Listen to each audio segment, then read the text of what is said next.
Bilangan pasal 9. Ketetapan-ketetapan mengenai perayaan Paskah. Tuhan berfirman kepada Musa di padang gurun Sinai, pada bulan yang pertama tahun yang kedua, sesudah mereka keluar dari tanah Mesir.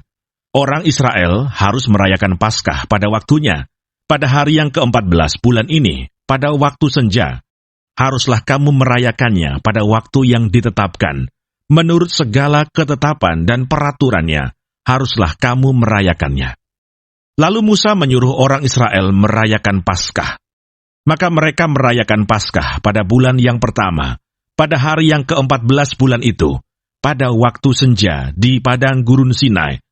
Tepat seperti yang diperintahkan Tuhan kepada Musa, demikianlah dilakukan orang Israel.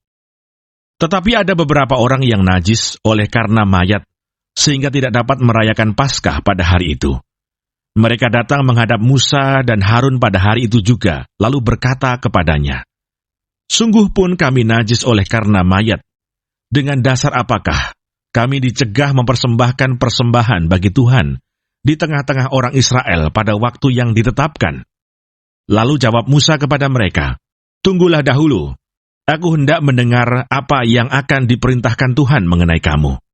Lalu berfirmanlah Tuhan kepada Musa, "Katakanlah kepada orang Israel, apabila salah seorang di antara kamu atau keturunanmu najis oleh karena mayat, atau berada dalam perjalanan jauh, maka ia harus juga merayakan Paskah bagi Tuhan.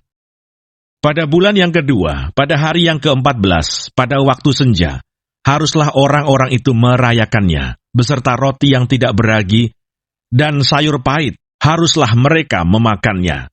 Janganlah mereka meninggalkan sebagian daripadanya sampai pagi, dan satu tulang pun tidak boleh dipatahkan mereka. Menurut segala ketetapan Paskah, haruslah mereka merayakannya. Sebaliknya, orang yang tidak najis dan tidak dalam perjalanan tetapi lalai merayakan Paskah, orang itu harus dilenyapkan dari antara orang-orang sebangsanya, sebab ia tidak mempersembahkan persembahan yang kepada Tuhan pada waktunya. Orang itu akan menanggung akibat dosanya. Apabila seorang asing yang telah menetap padamu hendak merayakan Paskah bagi Tuhan, maka haruslah ia merayakannya menurut segala ketetapan dan peraturan Paskah. Satu ketetapan harus berlaku bagi kamu, baik bagi orang asing maupun bagi orang Israel asli. Tiang awan memimpin perjalanan Israel. Pada hari didirikan kemah suci, maka awan itu menutupi kemah suci, kemah hukum Allah. Dan pada waktu malam sampai pagi, awan itu ada di atas kemah suci, kelihatan seperti api. Demikianlah selalu terjadi. Awan itu menutupi kemah, dan pada waktu malam kelihatan seperti api. Dan setiap kali awan itu naik dari atas kemah, maka orang Israel pun berangkatlah. Dan di tempat awan itu diam, di sanalah orang Israel berkemah. Atas titah Tuhan orang Israel berangkat, dan atas titah Tuhan juga mereka berkemah. Selama awan itu diam di atas kemah suci, mereka tetap berkemah. Apabila awan itu lama tinggal di atas kemah suci, maka orang Israel memelihara kewajibannya kepada Tuhan, dan tidaklah mereka berangkat.